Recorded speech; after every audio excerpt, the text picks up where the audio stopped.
이 복된 주일에 우리에게 허락하신 하나님의 말씀 함께 보겠습니다. 사무엘상 17장 28절에서 40절 말씀입니다. 큰형 엘리압이 다윗이 사람들에게 하는 말을 들은지라 그가 다윗에게 노를 바라여 이르되 내가 어찌하여 이리로 내려왔느냐 들에 있는 양들을 누구에게 맡겼느냐 나는 내 교만과 내 마음의 완악함을 아노니 내가 전쟁을 구경하러 왔도다.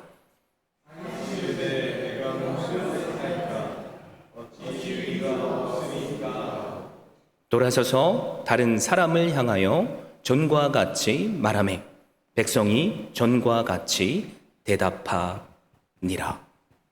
어떤 사람이 다시 한 발을 들고 그것을 사울에게 전하였으므로 사울이 다윗을 부른지라.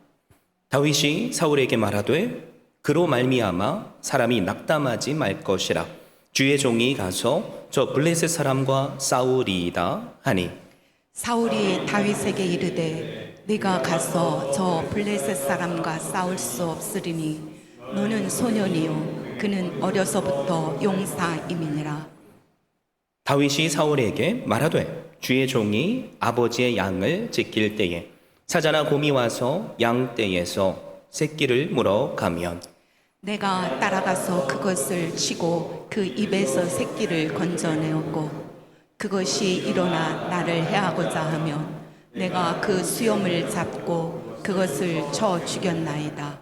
주의 종이 사자와 곰도 쳤은즉 살아계시는 하나님의 군대를 모욕한 이 할례 받지 않은 블레셋 사람이리까 그가 그 짐승의 하나와 같이 되리이다.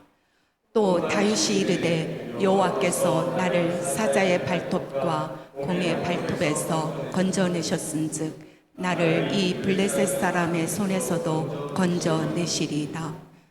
사울이 다윗에게 이르되 가라 여호와께서 너와 함께 계시기를 원하노라. 이에 사울이 자기 군복을 다윗에게 입히고 노투구를 그의 머리에 씌우고 또 그에게 갑옷을 입히매 다윗이 칼을 군복 위에 차고는 익숙하지 못함으로 시험적으로 걸어보다가 사울에게 말하되 익숙하지 못하니 이것을 입고 가지 못하겠나이다 하고 곧 벗고. 우리 함께 봉독합니다. 손에 막대기를 가지고 시내에서 미끄러운 돌 5을 골라서 자기 목자의 제구 곧 주머니에 넣고 손에 물매를 가지고 블레셋 사람에게로 나아가니라. 아멘. 아멘. 너무나도 복된 주일이죠. 하나님께서 계획하신 바가 있으셔서 우리에게 함께 협력하는 귀한 선교지 니카라과에서 김성원 선교사님을 보내주셨습니다. 나와서 말씀을 전해주실 텐데요. 이것이 사람의 말이 아니라 하나님의 말씀인 줄 알고 믿음으로 받고 순종하셔서 허락하시는 놀라운 은혜 누리시기를 바랍니다. 저희는 어제 기쁨이 떨어졌을 때라는 제목으로 예수 그리스도를 통하여 기쁨을 회복하자라는 말씀을 증거하였습니다. 예수 그리스도가 통한 기쁨이 여러분의 삶에 넘치시기를 축복합니다. 아멘이십니까? 네, 오늘은 장애물이 있을 때라는 제목으로 말씀을 증거하려고 합니다.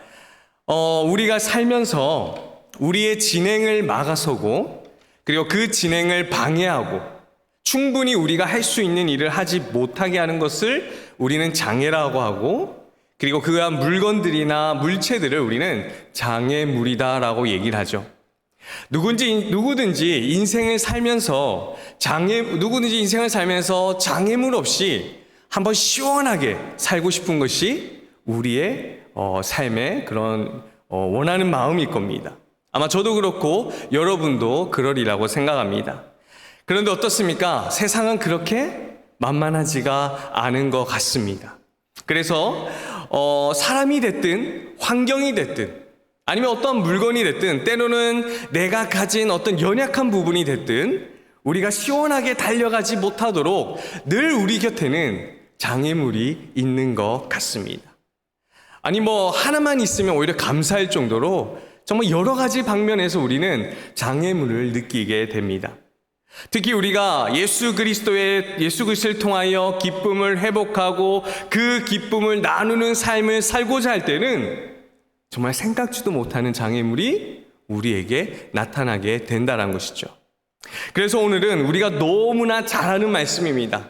다윗과 골리앗이라는 이 말씀을 통해서 우리가 기쁨으로 하나님의 일을 감당해야 할 때에, 우리가 기쁨으로 복음을 위하여 살아가야 할 때에 나타나는 장애물이 무엇인가를 우리가 한번 돌아보고, 그리고 그 장애물을 어떻게 돌파할 것인가를 오늘 하나님의 말씀을 통하여 증거하고자 합니다. 오늘 우리에게 주시는 이 말씀을 통해 하나님 안에서 승리하시는 우리 사랑하는 믿음의 가족, 주은의 가족들 되시기를 축복합니다.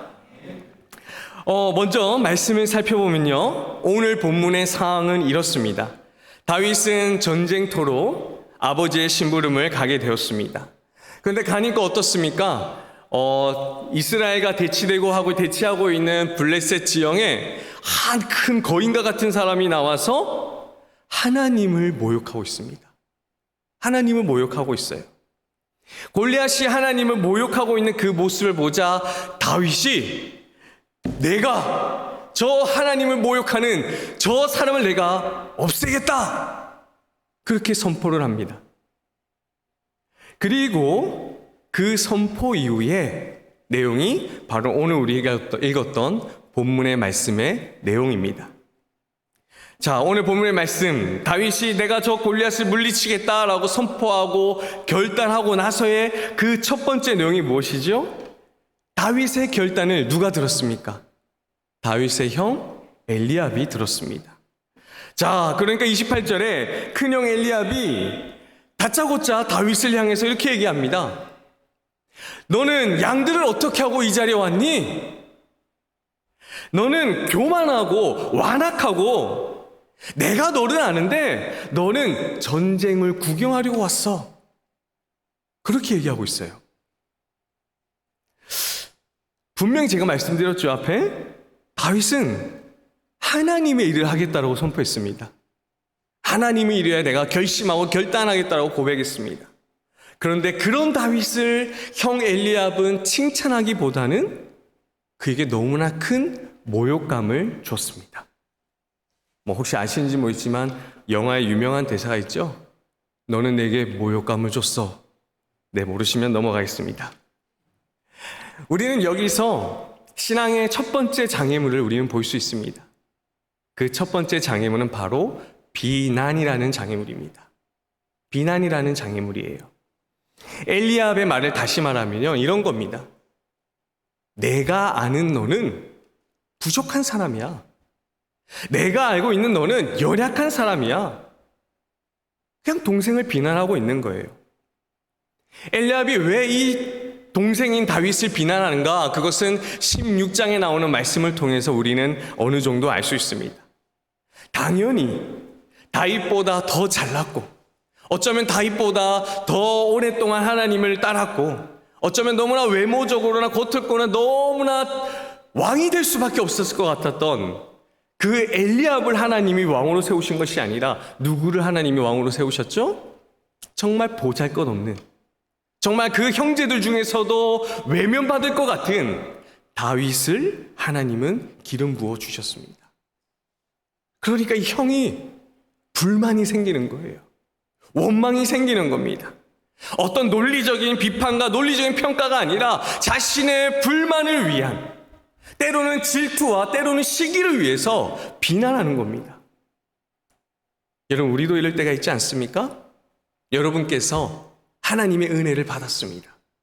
하나님의 은혜로 내가 다시 한번 복음을 위해서 살아봐야 되겠다. 내가 다시 한번 하나님 안에서 기쁨으로 내가 살아봐야 되겠어 라고 결단하면 이상하게도 저와 가까이 있는 사람들이 그것을 가로막을 때가 많아요. 저와 가까이 있는 사람, 아니면 때로는 내 가족들이, 나를 너무나 잘 아는 사람들이 나를 말리거나 나를 비난하면서 내가 가지고 있던 이 신앙의 결심과 결단을 흔들리게 만들어버립니다. 흔들리게 만들어버려요. 그렇다면 우리 그리스도인이 이런 비난의 장애물을 어떻게 대처하고 이겨야 하겠습니까? 오늘 말씀을 보니까요, 다윗은 29절과 30절을 통해서 형 엘리압의 비난에 대해서 이렇게 반응합니다. 형님, 내가 정말 아무 이유 없이 이런 말을 했겠습니까?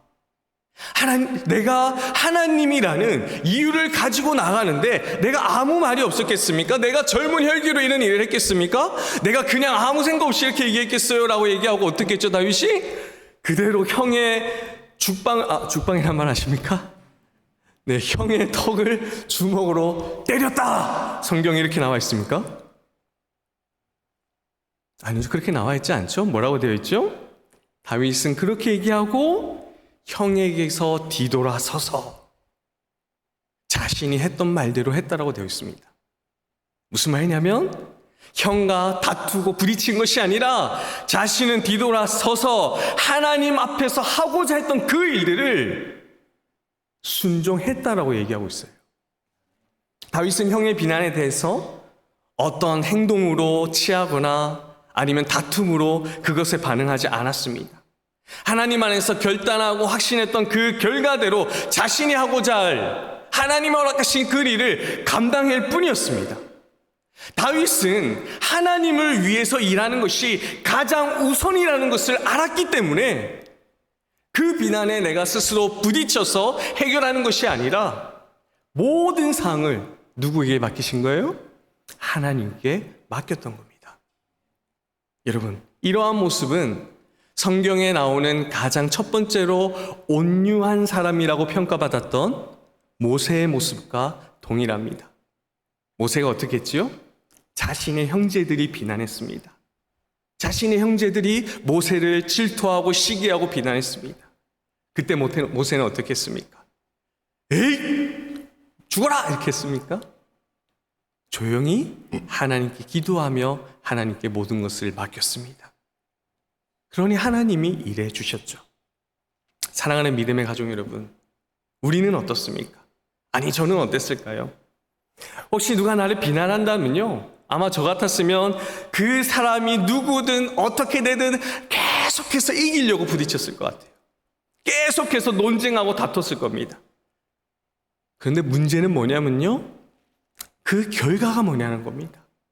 그 결과가 다툼으로 인해 지쳐버리고 그 다툼으로 인하여 내가 해야 할 일을 잊어버리게 되는 것이 가장 큰 문제예요. 우리가 비난이라는 장애물에서 가장 크게 위험하고 어려운 것은 그 비난으로 인하여 다투고 싸우고 지치다가 본래 우리가 해야 할 일, 본래 우리가 해야 할 하나님의 일을 감당하지 못하게 되는 것이 바로 비난의 장애물의 가장 큰 문제입니다. 어제 제가 짧게 말씀을 드렸지만 니카라과는 장로교회가 거의 없습니다. 그래서 장로교회 신앙을 가르치는 게 정말 힘들어요. 그래서 주변에서는 저를 이단이라고 부릅니다. 그래서 니카라과에, 여러분들은 오늘 니카라과에서 유명한 이단을 이 자리에 불러주신 거예요. 은혜와 사랑을 가르치는, 용서를 가르치는 목사에게 주변에서는 저 목사는 죄를 허용하는 목사야, 이렇게 소문이 났습니다. 어떤 이들은 제가 앞으로 잘 안 되기를 바라는 마음으로 니카라과 교회들에 가보면 예언가들이 있습니다.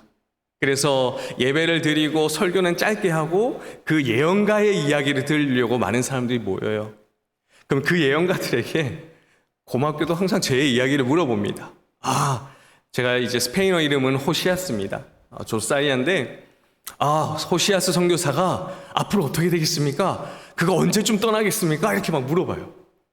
그럼 예언가들이 탁 예언을 합니다. 제가 들은 예언 중에 하나는 그거였습니다. 이 선교사가 3개월 뒤에 떠난다고. 3개월 뒤에 떠날 거니까 걱정하지 말라고. 그런데 12년 동안 니카라과에 있어요. 네, 니카라과의 목회자들이 윤리적으로나 도덕적으로 너무나 많이 약하고 낮다 보니까 니카라과에서는 또 이런 소문이 났습니다. 호시아스 선교사가 숨겨둔 아들이 있다. 네, 숨겨둔 자녀가 있다라는 소문도 났어요. 그런데 문제는 그 소문이 난 아이가 제가 니카라과 가기 전에 태어난 아이예요. 이런 얘기들이 계속해서 듣다 보면요, 정말 별거 아닌 것 같은데도 마음에 참 어려움이 생깁니다.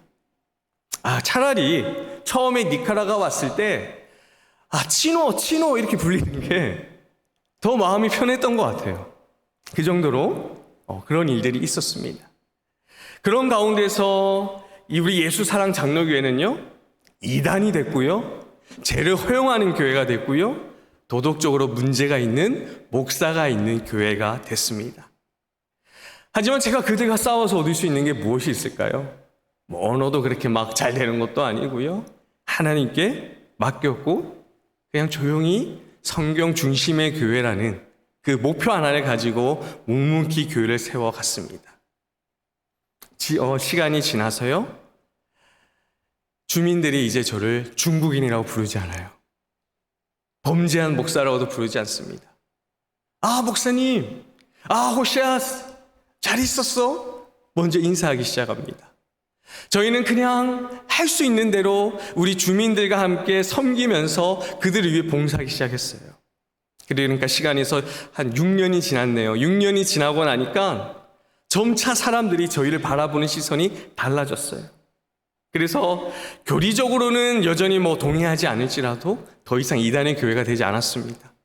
그리고 이제는 목사님이라 부르고 한국인이라고 불러주는 게 얼마나 고맙던지요. 그러고 나 이제는 어떤 지역이나 학교에서 특별한 행사가 있으면 저에게 기도를 요청합니다. 그리고 많은 이들이 행사가 있는데 장소가 없으면 저희 교회에 와서 행사를 해요. 하나님의 은혜인 줄 믿습니다. 사랑하는 우리 믿음의 가족 여러분, 우리 그리스도인들은 비난이라는 장애물을 만났을 때에 우리가 해야 할 것은요, 비난하는 일들과 함께 격노하고 그러다가 낙심하고 좌절하고 포기하는 것이 아닙니다. 여러분, 우리가 해야 할 것은 그것이 아니에요. 물론 마음이 아플 수도 있고요, 힘들 수 있습니다.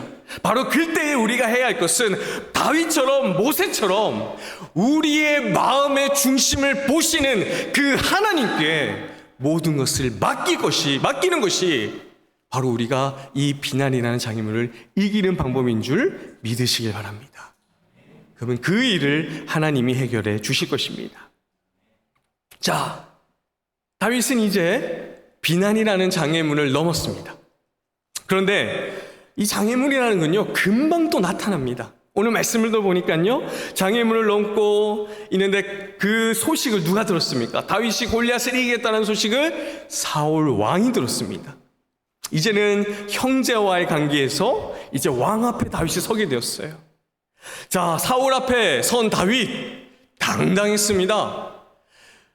걱정하지 마십시오. 내가 이 일을 감당하겠습니다라고 고백합니다. 그러니까 사울이요, 바로 두 번째 장애물을 다윗에게 던집니다. 우리 33절 말씀 한번 다 같이 읽겠습니다. 시작. 사울이 다윗에게 이르되 내가 가서 저 블레셋 사람과 싸우기에 능치 못하리니 너는 소년이요 그는 어려서부터 용사임이니라. 이것이 바로 신앙의 두 번째 장애물, 바로 한계라는 장애물입니다. 제가 부산 사람이라서 발음이 좀 안 될 수도 있어요. 한계가 아니고요, 리밋을 얘기하는 겁니다. 한계라는 장애물이에요. 사울 왕의 말은 다윗, 너의 형편을 봐. 네 모습을 봐. 네가 가진 것을 봐. 너의 나이를 생각해봐. 넌 할 수 없어. 넌 포기해야 돼. 그렇게 얘기하고 있어요. 여러분, 이 장애물은요, 형 엘리야급처럼 이유 없는 질투와 시기에 인한 그런 비난이 아닙니다. 이 사울 왕이 던진 이 한계라는 장애물은 내 환경, 내 상황, 내 나이, 내 건강, 어쩌면 너무나 정확하게 나의 모든 상황을 얘기하고 있는 그러한 장애물이에요. 사울의 현실이라는 그 말로 다윗에게 장애물을 던져주고 있는 겁니다. 만약 다윗과 같은 상황 속에서 세상이 말하는 그래도 합리적으로 생각해 보세요 라고 얘기한다면 우리가 그 말을 듣게 된다면, 아니 제가 그 말 듣게 된다면 저는 이렇게 생각할 것 같습니다. 아, 그래, 나는 군인이 아니지. 아, 맞아, 난 군인이 아니야. 나는 그냥 양이나 돌보던 사람이야. 아니, 골리앗처럼 어릴 때부터 저렇게 훈련을 받고 군인으로서 살아온 사람을 내가 어떻게 일하겠어? 이기겠어? 나는 제대로 된 무기도 없는데. 아, 불가능해. 이건 못할 거야. 아, 난 나이가 작잖아. 아이고, 난 나이가 많잖아. 나는 나의 건강이 좋지 않잖아. 아, 전 못하겠다. 사울 왕이요, 죄송합니다. 전 조용히 다시 뒤로 빠지겠습니다. 여러분, 우리 그렇게 고백하지 않을까요? 그런데 여러분, 다윗에게는요, 아주 특별한 것이 있습니다. 아주 특별한 거. 오늘 우리가 읽지 않았지만 우리가 너무나 잘 아는 말씀입니다. 우리 45절 말씀 우리 한번 다 같이 읽겠습니다. 45절입니다. 다윗이 블레셋 사람에게 이르되 너는 칼과 창과 단창으로 내게 나오거니와 나는 만군의 여호와의 이름 곧 내가 모욕하는 이스라엘 군대의 하나님의 이름으로 내게 나아가노라. 아멘. 다윗에게는요, 만군의 여호와의 이름이 있었습니다. 만군의 여호와의 이름, 바로 말씀대로 사는 사람, 하나님의 사명을 감당하는 자를 지켜주시는, 말씀대로 살려고 발버둥치고 노력한 이를 이끄시고 인도하시고 지키시는 그 만군의 여호와 하나님, 그 하나님이 다윗과 함께하고 계신 겁니다. 다윗은 사울 왕에게 얘기해요. 왕이시여, 저는 양을 돌보던 사람이었는데요, 사자와 곰도 죽여봤습니다. 야, 사자와 곰도 죽여봤대요. 그런데 다윗의 이 고백은요, 자기 자신이 엄청난 능력을 가지고 있고 엄청난 기술을 가지고 있다는 얘기가 절대 아니에요. 절대 아닙니다. 왜 그렇지요? 37절에 보니까 다윗이 이렇게 고백합니다. 37절에 여호와께서 나를 사자의 발톱과 곰의 발톱에서 건져내셨은즉, 내가 살아났고 내가 이겨냈고 내가 이 문제를 해결했고가 아닙니다. 다윗은 스스로가 내 능력이 아니라 누구 때문이라고요? 하나님, 여호와 하나님께서 일하셨기 때문이라고 말씀하고 있는 거예요. 여러분, 다윗이 믿는 하나님과 여러분이 믿는 하나님은 다른 분이신가요? 다른 것 같아요? 아니요, 같은 분이에요. 같은 하나님이십니다. 다윗은 알았습니다. 내가 비록 환경적으로나 육신적으로 한계는 있지만 나는 나의 환경을 바라보는 것이 아니라, 나의 상황을 바라보는 것이 아니라, 나를 사자와 곰의 발톱에서 건져내신 만군의 여호와 하나님만을 나는 바라보며 나아갑니다라고 담대하게 선포하고 고백하고 있는 겁니다. 여러분, 이것이 다윗이 한계라는 장애물을 이겨내는 방법이었습니다. 우리는 지금 나에게 주어진 환경과 한계로 인해서 너무나 소중하고 너무나 당연한 것을 잃어버리며 살 때가 있지 않나요? 그것이 무엇입니까? 여러분, 우리는 누구죠? 우린 누굴까요? 바로 예수님을 믿는 하나님의 자녀입니다. 아멘이세요? 우리 옆 사람에게 한번 얘기합시다. 자랑하십시오. 나는 하나님의 자녀입니다. 진짜? 막 놀라시는 거 아니죠? 나는 하나님의 자녀예요. 물론 우리의 힘으로 이 세상 바꿀 수 없습니다, 여러분. 확실합니다. 바꿀 수 없어요. 내 힘으로, 내 상황과 내 환경으로는요, 바꾸기는커녕 내 자신도 감당하기 어렵습니다. 그렇죠? 하지만 이 세상을 변화시킬 수 있는 하나님이시라면, 그 하나님이 원하신다면 나의 한계는 끝이 없음을 믿으시길 바랍니다.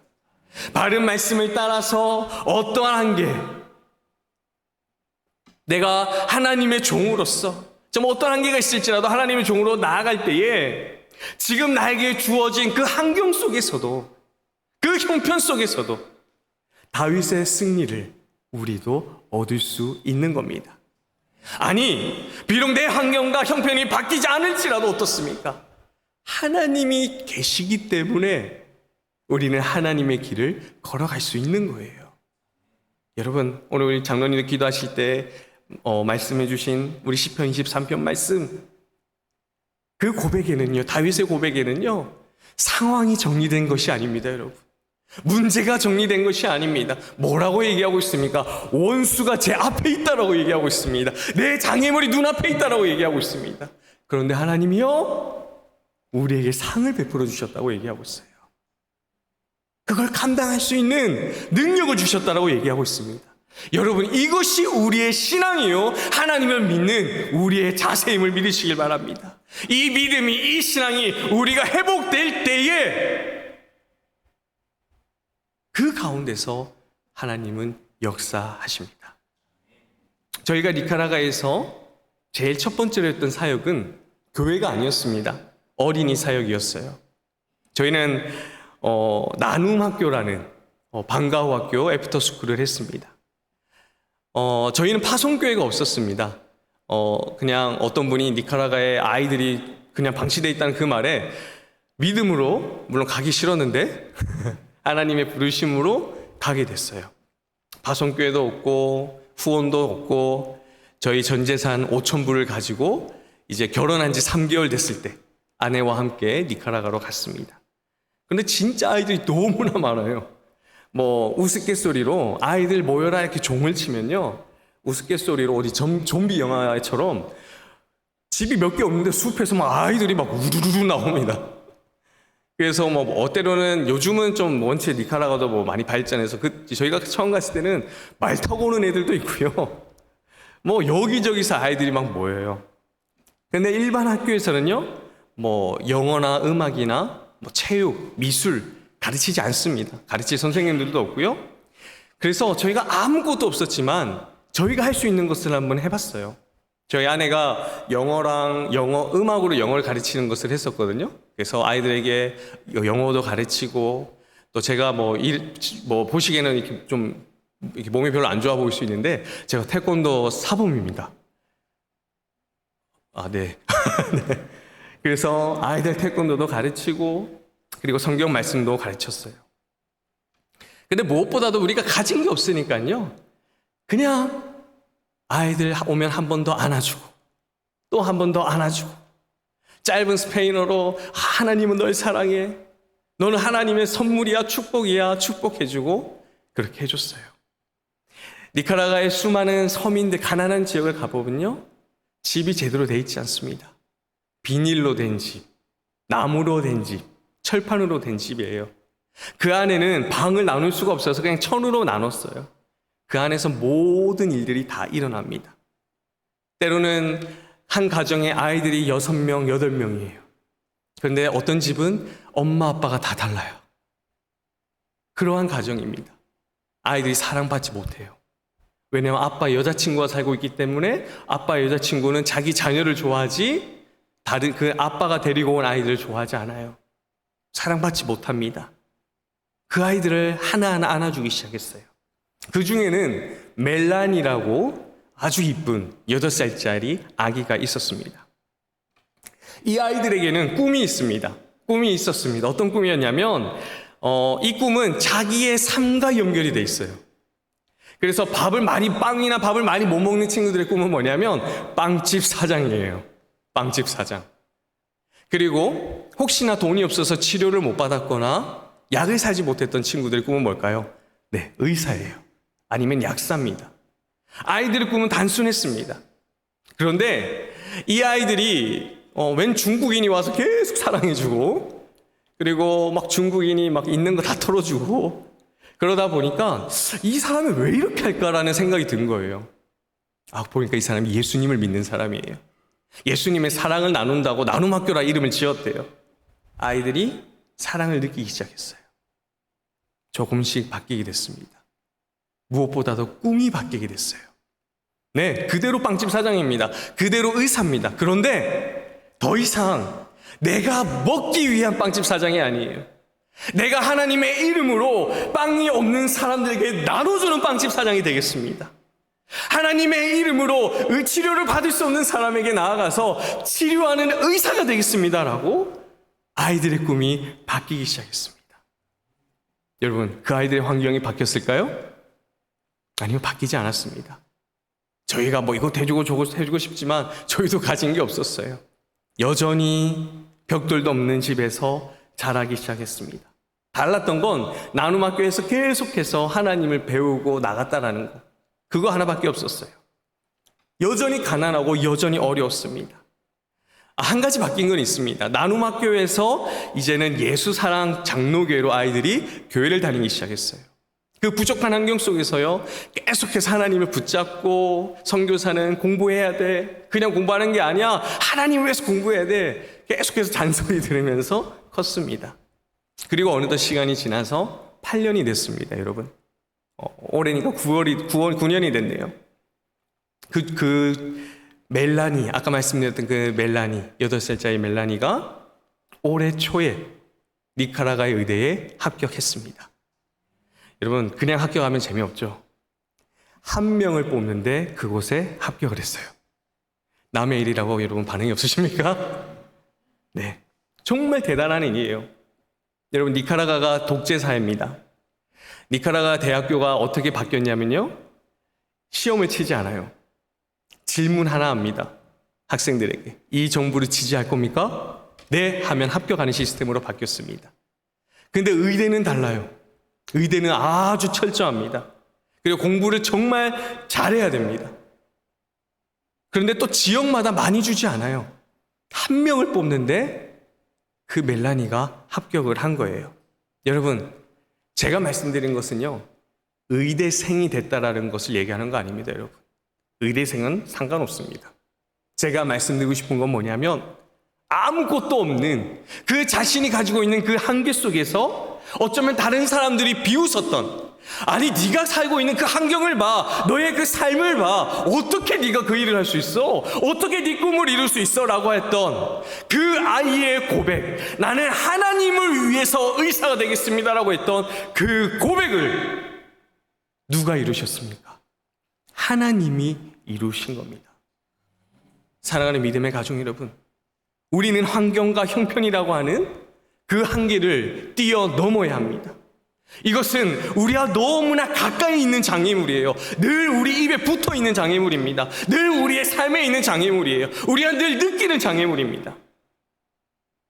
우린 그 장애물을 뛰어넘어야 되고 깨트려야 합니다.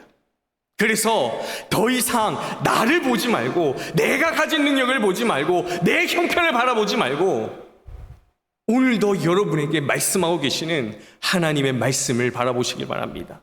우리에게 보여주시는 하나님의 위대한 그 사랑을 바라보시길 바랍니다. 지금 나를 사용하시는 그 하나님의 능력을 바라보시길 바랍니다. 만군의 여호와 하나님이 성경에만 계시는 것이 아니라 우리의 입술에, 우리의 삶에 나타나시길 바랍니다. 그러면 내 앞에 있는 한 개의 장애물을 하나님께서 승리하게 하실 줄 믿습니다. 자, 여러분, 이제 다 된 것 같습니다. 그렇죠? 비난도 해결했고요. 그리고 한계를 장애물도 이겨냈습니다. 이제 골리앗과 나아가서 하나님의 그 일을 할 수 있을 것 같아요. 이제 정말 내가 기쁨을 가지고 복음을 위해서 일할 수 있을 것 같습니다. 그런데 그렇게 끝날 것 같았던 그 상황 속에서요, 다윗은 또 하나의 장애물을 만납니다. 그 장애물이 무엇이냐면요, 바로 세상의 경험이라는 장애물입니다. 뭐라고요? 세상의 경험이라는 장애물이에요. 사울 왕은 다윗의 고백을 듣고, 그 사람도 하나님을 믿는 사람이지 않습니까? 아, 그래, 네가 전쟁에 나아가라 라고 허락을 합니다. 그리고 어떻게 했습니까? 38절에 자신의 군복과 투구와 자신이 가지고 있는 모든 무기를 다윗에게 주었습니다. 이 말은요, 단순히 다윗의 무기와 방어구를 준 게 아닙니다, 여러분. 이 말은 사울이 그동안 가지고 있었던 명예와 수많은 경험들, 그 모든 것을 다윗에게 주는 거예요. 여러분, 전쟁에서 갑옷과 투구를 하는 것, 여러분, 당연한 겁니다. 또 왕들과 용사들의 그 경험이요, 너무나 큰 도움이 될 겁니다. 당연하지요. 그런데 이런 것들이 나에게 맞지 않는다면 여러분 어떻게 하겠습니까? 맞지 않다면, 그리스도인이라고 얘기하는 나에게 어울리지 않는다면 여러분 어떻게 하겠습니까? 실제로 다윗은요, 사울이 준 갑옷과 투구를 입어보고 움직여봤습니다. 그러니까 어떻게 했죠? 익숙하지 않았다라고 얘기합니다. 불편했다라고 얘기합니다. 그리고 그것을 벗어버렸어요. 세상은 우리에게 분명히 얘기하지요. 너희가 성공하기 위해서는 뭐 해야 된답니까? 스펙이 필요하다, 돈이 필요하다, 인간관계가 필요하다라고 얘기합니다. 네, 맞습니다. 그래서 교회조차도요, 세상이 말하는 경험들을 가져서 교회를 성공해야 된다라고 하는 수많은 그러한 일들을 충동시키고 그렇게 해 나갑니다. 하지만 여러분, 우리 믿음의 사람, 우리 그리스도인들에게는 이러한 것이 우리의 경험이 아니에요. 우리의 경험이 아닙니다. 우리 크리스천이라고 하는, 예수님을 따라간다고 하는 사람들의 경험은 말씀 안에서 하나님의 인도하심을 받아 살아가는 것을 얘기합니다. 여러분, 그렇다고 해서 세상을 무시하라는 얘기 아닙니다. 우리는 어떤 교회지요? 장로교회입니다. 장로교회는 어떤 신앙이 있습니까? 개혁주의라는 신앙이 있습니다. 개혁주의의 신앙은 무엇입니까? 성경을 가지고 나아가는 삶입니다. 그 성경을 가지고 세상과 분리하고 세상을 끊어버리는 것이 아닙니다. 내가 하는 모든 일을 성경 안에서 이겨내 나가고 이끌어 나가는 것이 바로 개혁주의 삶이에요. 우리의 삶을 돌아봤을 때에 하나님께서 일하셨던 것을 기억하고 그 말씀의 길을 따르는 가운데에 하나님의 일하심을 맛보는 기적과 같은 은혜가 우리의 경험이에요. 여러분, 어떤 경험이 계시죠? 저는 딱히 하나님의 경험이 없는 것 같아요. 아니요, 하나님이 여러분을 이 자리에 불러주셨습니다. 아멘이세요? 하나님, 우리 유다서 1장 1절에 그런 내용이 있지요. 하나님이 여러분을 불러주셨어요. 또 어떤 경험이 있지요? 여러분, 사랑받은 경험이 있지 않습니까? 내가 사랑을 받았나?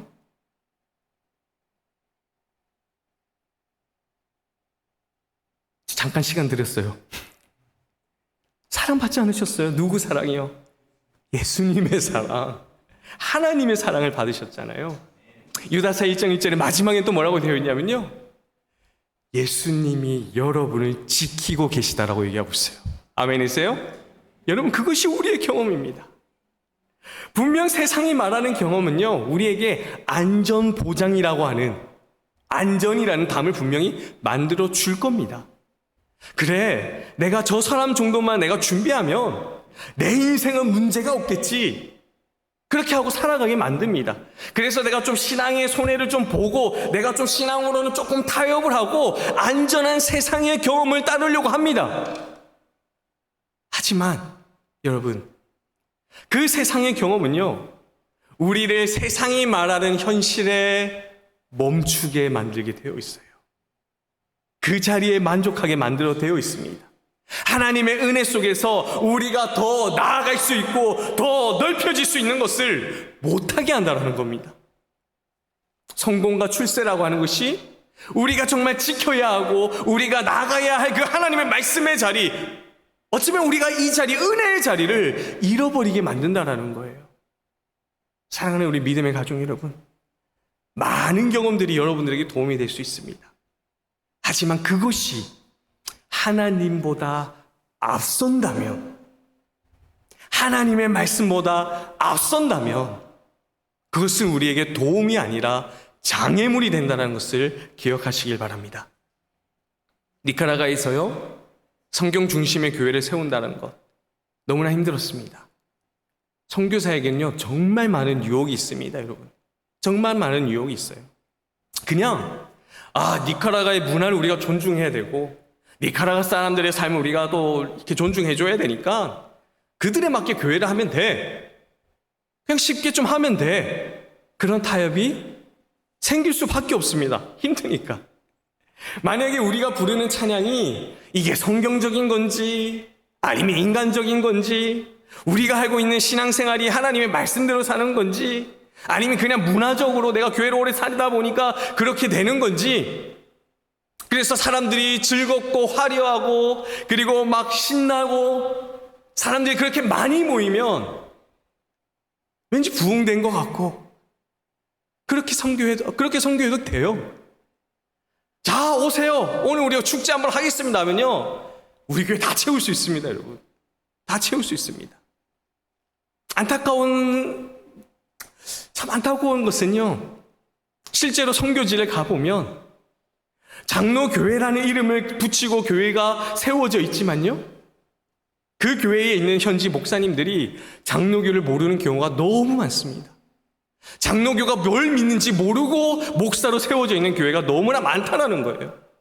왜냐하면 사람을 키우고 목사로 세우는 시간보다 교회를 짓고 건물 짓는 시간이 더 빠르기 때문입니다. 그게 더 쉽기 때문이에요. 돈만 있으면 교회 세울 수 있으니까요. 사람 세우는 것 하지 않으니까 급하게 여기저기서 현지 목사 구해와서 그 현지 목사가 장로교를 가르치는지 일하는 가르치는지 그냥 그렇게 해도 교회는 될 수도 있어요. 그래서 교회를 많이 지었다고 얘기하는 분들도, 자랑하는 분들도 있습니다. 이러한 무책임한 것들 때문에 어쩌면 우리 예수사랑장로교회는 엄청 미련해 보일 수도 있어요. 우리 교회에 나오는 분들은 정말 미련하고 답답해 보일 수도 있습니다. 그런데 우리가 비록 작아도요, 우리가 비록 속도가 느려도요, 우리가 가진 영적인 경험을 가지고 하나님의 말씀을 가지고 하나씩 한 사람 세워져 가는 것이 여러분 정말 진짜 부흥이지 않겠습니까? 그게 진짜 부흥 아니겠어요? 사랑하는 믿음의 가족 여러분, 하나님은 우리가 가진 것으로 일하시기를 원하십니다. 우리에게 엄청난 것을 요구하면서 너희가 돈을 많이 벌어야 하나님이라 할 수 있어, 그렇게 얘기하지 않으십니다. 물론 하나님 돈 많이 버시면 좋죠. 그걸로 더 많이 하시면 되니까요. 그러나 하나님이 원하시는 것은 바로 지금 여러분이 가지고 있는 겁니다. 결국 다윗이 사울 왕의 그 화려하고 엄청난 경험을 다 내려두고 다윗이 마지막으로 골리앗 앞에 가지고 나갔던 것이 여러분 뭐지요? 검과 무기와 모든 걸 다 내려놓고 뭘 가지고 갔습니까? 돌멩이를 가지고 나갔습니다. 골리앗 앞에 돌멩이를 가지고 나갔어요. 세상 사람들은요, 믿음의 길을 걸어가고 있는 여러분들을 보면서 아이고 참 한심하다, 보잘것도 없다, 아이고 저 돌멩이 같은 사람들, 그렇게 얘기할지도 모르겠습니다. 너무나 보잘것없는 것처럼 생각할지도 모르겠어요.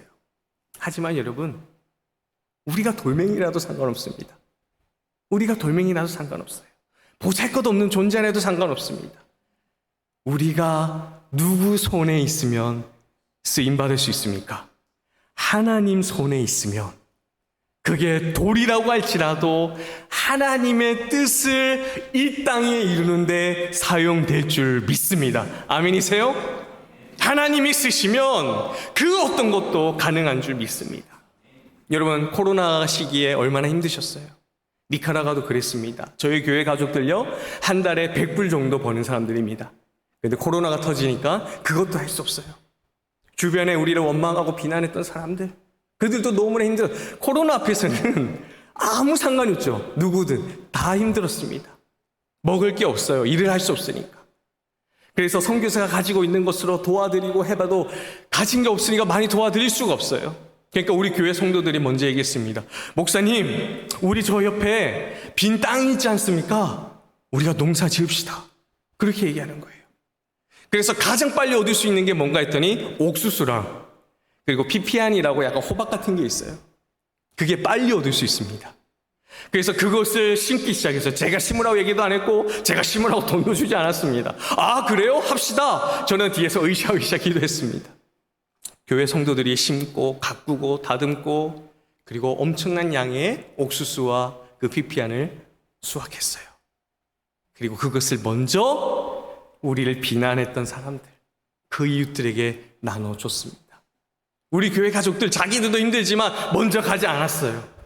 먼저 나누고 그 이후에 한 명씩 하나씩 가져가기 시작했습니다.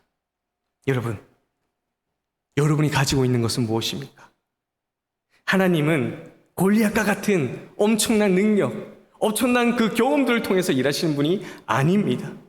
비록 우리가 돌멩이와 같은 너무나 작고 연약한, 어쩌면 너무나 부족한 우리의 삶을 살고 있을지라도, 아니 많은 것을 가지고 있을지라도 하나님과 우리의 사이에 이루어진 신앙의 경험을 통해서 하나님은 그것을 사용하시기를 원하십니다.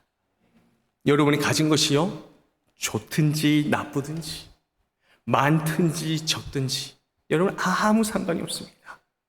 지금까지 나를 이끌어 주신 하나님의 신앙의 경험들을 가지고 여러분이 가진 달란트를 가지고 하나님을 위해 승리하시는 우리 믿음의 가족들 되시길 바랍니다. 말씀을 마무리합니다. 사랑하는 믿음의 가족 여러분, 우리가 인생을 살면서 나는 왜 똑같이 태어나서 이 정도로밖에 살지 못할까? 아니면 나는 다른 사람에게 왜 이렇게 영향력을 줄 수 없는 사람일까? 아니면 나는 왜 이렇게 늦게 깨달았을까? 이런 그런 생각을 할 때가 있지 않으십니까? 비난이라는 장애물을 만나서 하나님의 일을 해보지도 못하고 멈추신 적이 없으세요? 한계라는 장애물을 만나서 스스로 한계에 갇혀서 미리 포기하신 적은 없으십니까? 경험의 장애물을 만나서 내게 주신 것이 아닌 다른 사람의 방법으로 싸우려고 하다가 넘어진 적은 없으세요? 그저 우리 앞에 있는 장애물 앞에 멈춰서서 여러분은 울고 불고 그냥 그 자리에 주저앉아 있을 때가 있지 않냐는 겁니다. 분명 우리의 삶은요, 앞으로도 계속해서 넘어야 할 장애물들이 다가올 것입니다. 그런데 그럴 때마다 그 장애물 앞에 멈춰서 그 자리에 여러분 만족하며 사시겠습니까? 왜 어떤 이들은 세계를 다니면서 정말 많은 하나님의 일을 감당하면서 하나님이 주신 그 비전을 이루기 위해서 살아가는데 자신의 모든 삶과 생명을 바치며 살아가고 있는데 왜 우리는 눈앞에 있는 그 장애물 하나 해결하지 못해서 바둥바둥거림이 있어야 합니까? 만약 우리가 우리 앞에 있는 장애물을 돌파하지 못하고 그대로 머물러 있다면 우리는 예수님을 통해 얻은 삶의 목적과 기쁨 있는 인생을 낭비하게 된다는 것 여러분 기억하시길 바랍니다. 새로운 시작은커녕 아마 똑같은 문제에 넘어질 수밖에 없을 거예요. 할렐루야. 모든 장애물을 승리케 하시는 하나님이 일해 주셨습니다. 여러분, 많은 신앙의 장애물 때문에 믿음의 꿈을 포기하셨습니까? 우리를 지키시는 예수님 안에서 다시 회복하시길 바랍니다. 내가 가진 것이 없어도요, 내 형편이 어렵고요, 능력이 없고요, 아니면 나이가 적고 나이가 많고요, 이제는 믿음의 꿈을 이룰 수 없다라고 여러분 꼭 고백하셨습니까? 이 모든 것은 우리의 믿음의 장애물입니다. 예수 그리스도 십자가의 은혜로 돌파하시길 바랍니다. 여러분 한 사람 한 사람이 하나님의 특별한 부르심을 받은 사람이고 하나님 아버지의 사랑 안에 있으며 지금도 예수님께서는 여러분들을 지키고 계시다라는 것 기억하시길 바랍니다. 그래서 예수님이 주신 이 기쁨을 가지고 주님이 우리에게 맡기신 그 사명 무엇이 막을 수 있겠습니까? 그 사명을 온전히 감당하는 우리 사랑하는 주은혜 교회 되시기를 예수님의 이름으로 축원드립니다.